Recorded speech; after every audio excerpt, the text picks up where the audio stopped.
When you play the Game of Thrones, Subscribe and like. or you die. There is no middle ground.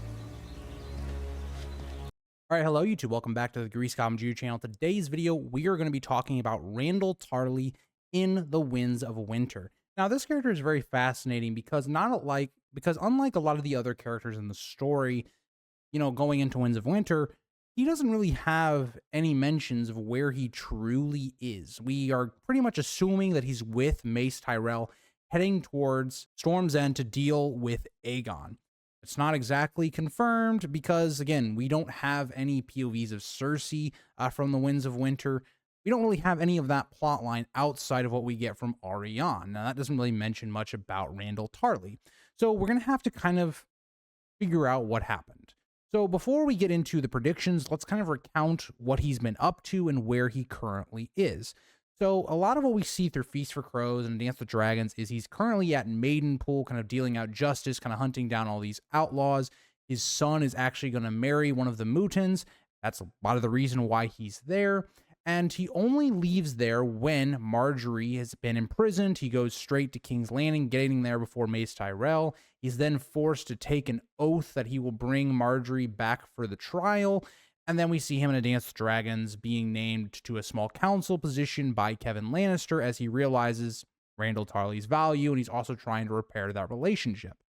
And so that kind of leads us to believe that given that in the Winds of Winter sample chapter with Arianne, we know that Mace Tyrell is going towards Storm's End.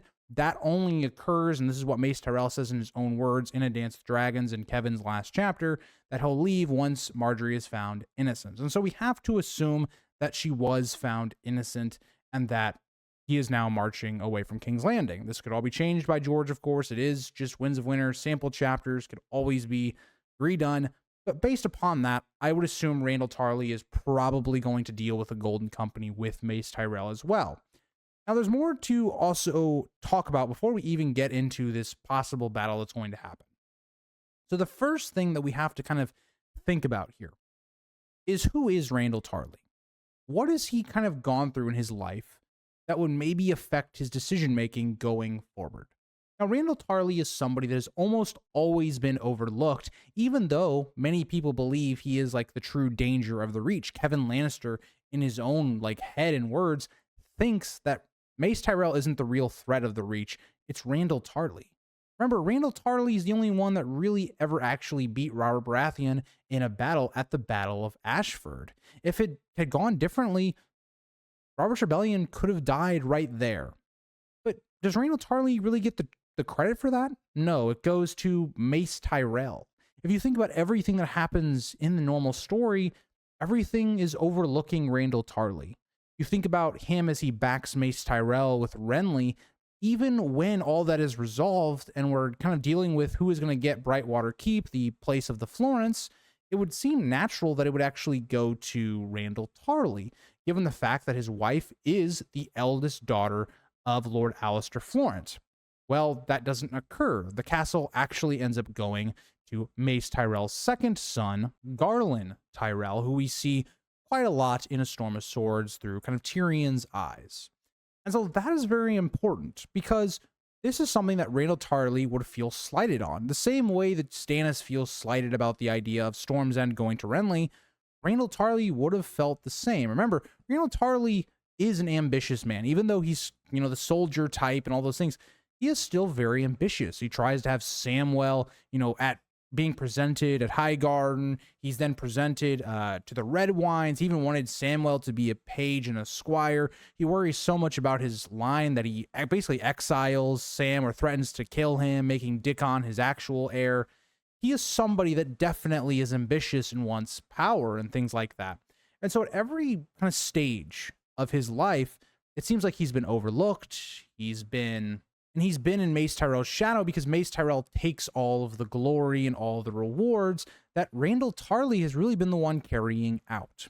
And so Randyll Tarly, in my opinion, is at odds with House Tyrell. Even though he may not say it publicly, I think he would easily be a candidate that would flip on the Tyrells given the right opportunity. Now, again, you have to remember the Crown doesn't know to the full extent the power that young Griff has. The last we see of him, being referenced by Randyll Tarly is in A Dance with Dragons. He says he's this feigned boy. He doesn't really think about young Griff as this true threat. But remember what's going to happen in the Winds of Winter. John Connington and the Golden Company have already taken Storm's End. That's going to show a lot to someone like Randyll Tarly, who himself is a very military man. Think about the parallels. Mace Tyrell himself couldn't get Storm's End the whole time against Stannis, and now he's coming to do it a second time. I think there's going to be something there for someone like John Connington and Aegon being able to take Storm's End much easier than Mace Tyrell ever was. You even think about, and this is, I think, the fascinating part, if you believe that young Griff is a Blackfire, the main thing that occurred in the first Blackfire Rebellion that really allowed that to become a full-on war, it was a lot of these secondary houses that were trying to gain power and rise to the true power of their region, right? So, for instance, you kind of had the Peaks. You had a lot of, I think, the houses in the Reach really specifically trying to climb that ladder, going for Aegon because they wanted to get, the Tyrells out of power. You wanted to get this house or this house out of power. You think about the Freys, for instance. And so that kind of becomes apparent here as well, because when you get comments by the Golden Company that they have friends in Westeros and specifically name drop the Reach, yes, maybe first the thing that comes to mind is the Peaks, but you would also kind of think of the Tarlys as well. We've been shown by George that they've been slighted multiple times. Multiple characters have referenced how dangerous Randyll Tarly is.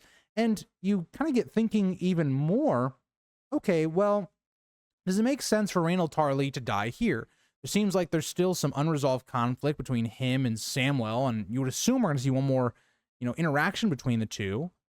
But if he is backing Mace Tyrell, how would we ever see that? Will maybe Randyll Tarly lose this battle, but maybe he bends the knee to young Griff so that he's spared and all of those type of things?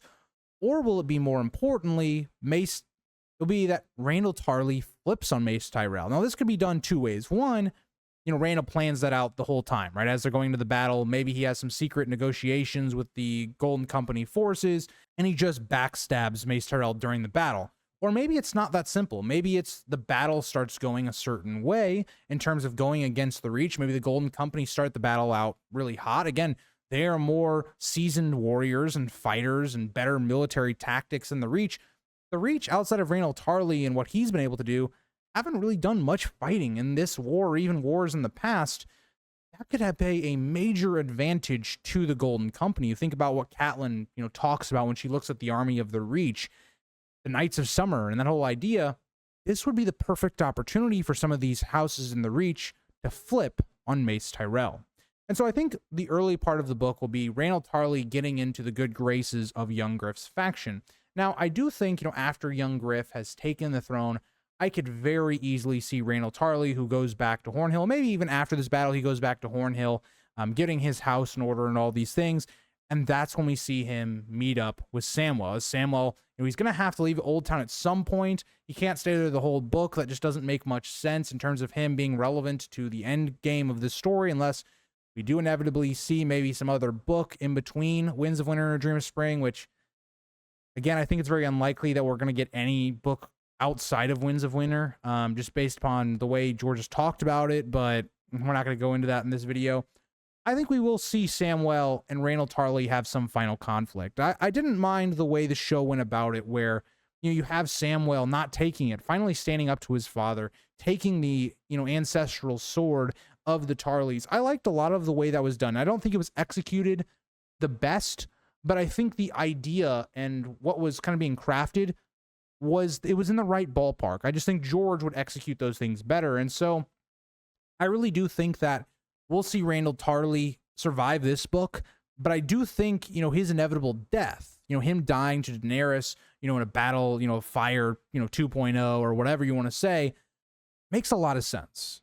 And so I think the thing we'll see with Randyll Tarly will be him flipping on the Reach, I guess, or flipping on Mace Tyrell specifically, joining the Golden Company, adding to their growing numbers and support, seeing where the winds are turning, and then inevitably ending his kind of relationship with Samwell Tarly and concluding that part of his story as we get into A Dream of Spring. So I hope you guys all enjoyed this video. We're going to be continuing on talking about some of the people involved around the Crownlands area as we'll be talking about Tommen and Myrcella in tomorrow's video. But I hope you guys all enjoyed, and I'll see you in the next one. Bye, guys.